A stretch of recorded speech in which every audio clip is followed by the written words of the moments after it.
So what kind of surgery?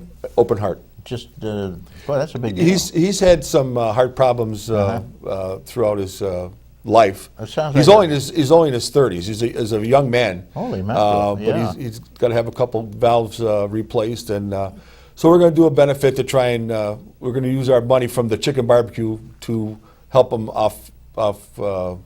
defray some of his medical expenses. When is this thing? This is going to be April 14th. It'll be a Wednesday. And if you've never been to one of our barbecues, Chevetta's does the barbecue, but one of the unique things about our fire department is that we have come up with this idea with a drive-through. The way we're situated on Roberts Road in town of Dunkirk, we get all our fire police together, and we actually have two lines coming in. If you have your tickets, or even if you don't even have to get out of your car. So we have a drive-through, and we push these people through. We just did the one in March. We did 1,400 chickens in a little over 2 hours. That's a whole flock of chickens. So, yeah, and everybody works together and works hard. Now that we're going to do this benefit for Jeff, we're asking other fire departments to come in to help us. Well, Westfield does a chicken barbecue too, right? Yes. Hartfield does. And I think they alternate winter, summer, whatever. Right. We've had real good luck in the winter. Well, chicken barbecues are a very favorite thing up here. Yes. They're delicious, and the price is right. I could have one once a week. It wouldn't bother me. Yeah, well, how can you go out for dinner for $8 or $9, $7, $8 or whatever it is? It's ridiculous. You get a full dinner that works. I have a friend who just had a open heart surgery, and they replaced one of his valves. You know what they use? Pigs, yes. And every once in a while, he lets out an oink. It's just funny. I don't think I've ever heard Jeff oink, but we'll have to see what happens. We'll have to check that out, huh? Oh, Gary, how you doing? Playing the organ. All right, so anyway, we have a lot of action down in Dunkirk with the fireworks. Now, do you do the fireworks, or is the city that does it? The city does the fireworks. We actually donate towards their celebrations for the 4th of July. That's one of the finest displays I've ever seen. Right. It's very big. Yeah. Years ago, if residents remember when Twin Fair was on Vineyard Drive, they used to do fireworks, and it was on the same day, really, with when the city of Dunkirk did theirs. But we'd go down there with our trucks, and we used to stand by for the fireworks at Hills and at Twin Fair. And what was unique about that is my kids were very little at the time, but they'll never forget those because they got to sit right by the fire trucks and be up real close and got to see the fireworks. And sure. It was quite a memorable thing. Oh, yeah. Well, I saw them not too long ago, and I was very impressed. Mayville, of course, probably has a super show, too. Yes. Yes, they do. You can get right up to those, too. A lot of people just fool around right in the park. They like them. There are all kinds of new regulations, though, and laws about fireworks. It's becoming an expensive deal. You got to have a professional. And oh, yes. You have to have special permits for them and everything else. This year we went on Chautauqua Lake with some friends of ours and actually watched it from the boat, and that was unbelievable. Okay, we have another couple of calls here. I didn't get that other one. But you want to take a call? Sure. Okay. Hey, good morning, caller. Thank you for waiting. Good morning and welcome back, Mr. Powers. Well, thank you very much. I've had a wonderful time, and my wife Janie had a great time. It was just terrific, and I advise anybody who wants to spend a couple of weeks, or at least a week, traveling around for about $800, $900 to $1,000. You can't beat it. All over the Bahamas, you can't go wrong.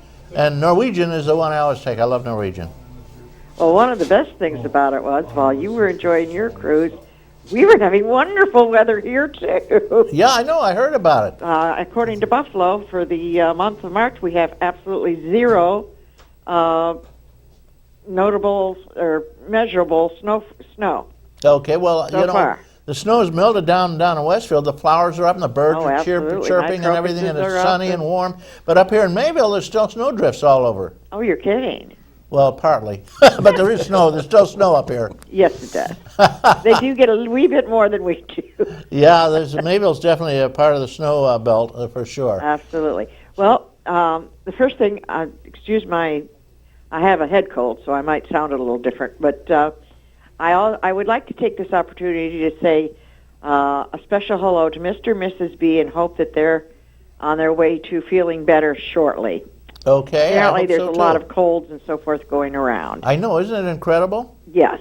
and well, it didn't get cold enough apparently to kill off the cold germs. And that's what old timers claim, that if it doesn't freeze the lake completely over and get cold enough, the germs don't die off, and you have a lot more cold and stuff like that in the spring. I don't know if there's any truth to that or not, but I've heard it claimed. Uh-huh. I wonder if it's that NCLC or whatever it is, flu? Oh, the swine flu. Yeah. No, that's not this, is it? The swine is the H1N1 or something, yeah. H1N1. What's the other one? That's the one I was thinking of. Oh, that's what I thought. H1N1. N1, Yeah, the swine flu. Sounds like a molecular formula. Well, there's no reason. Everybody should have gotten vaccinated that wanted to on that one, because it ended up there was plenty of vaccine before it was over, and through the county at various locations. Yeah, there were. I got a phone call even telling me that they were going to be handing out free and where and what time and blah, blah, blah. Sure. Which I went to. There was no real long waiting lines or anything. It was wonderful. Yeah, I went and got them with the fire department. And so... they did a big inoculation for everybody over in Mayville. The county took care of that. Right. Incidentally, it was redundant because anybody my age has already had it, they tell me. We don't have to worry about it. We're pretty much immune to it, the older I didn't know folks. that. Yeah. And so Well, it's been around for quite a while. it depends, because like when I was a child, for some reason I never got, it was either mumps or measles, and I was mumps. I never got mumps, that's for sure. And I never either got chickenpox or measles. And I think it was chickenpox because I seem to briefly remember I had measles where they made you stay in a darkened room.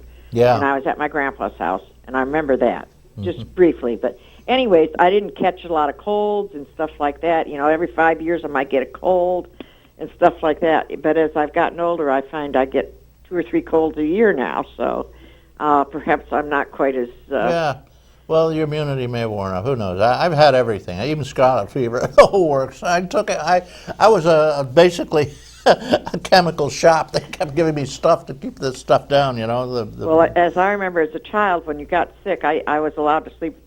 My mother was a widow, and I was allowed to sleep in her bedroom when I got sick. And I only remember one time in my life ever being allowed to sleep in her bedroom. So, I guess that was one of the advantages or disadvantages, depends on how you look at it. But I do have a question for you guys. Yeah. But now I've forgotten what it is. Give me just a second. That's the trouble with us old timers, We live in a municipality where we have a village government and a township government. You must be in Westfield or Ripley. Westfield. Okay. And we we just seem- mentioned that because that's the strangest thing. Yes, and it seems to me that it's kind of redundant because the things that the township needs are the same thing that the village needs, and I don't see why we don't combine the two and just have it under one heading. We would still need as many people to plow the streets and stuff like that. It isn't like we'd lose that many jobs, but yet it would just seem I heard to be more sensible to combine everybody and get them working on the I same had page. Mayor Carr on a while back, and he gave me one pretty strong answer to that. Right. And he says that if we combine them, the village would be consumed by the town probably. But the problem is we have a very, very cheap electrical contract, which is, I think it's got 25 years to run. And the contract is with the village of Westfield. Yes. And if it went into the township, the electric company, which is just desperately trying to get out of this, and they can't, because it's so cheap. It's like about a third of the cost of normal electricity for the whole township and village of Westfield gets it. But they might simply say, well, if you're no longer the village of Westfield, adios, there's no contract. So change our name to the village rather than the town. Yeah. Well, there you go. can't. That's Problem's illegal. gone. You can't have the village swallow up a town. Why not? It's got to be the other way around. It's got to be the other way around, by law. Are It's you like you sure can't that's have by Westfield law? swallow up the state of New York. It don't happen that way. Well, I would still be willing to look into it. They did look into it, and the electrical company had no comment. They're just waiting for it. Well, I don't know why they would wait. I meant talk to Niagara Mohawk or whoever it is we get this contract with and see if there's any redress to the fact of us contemplating combining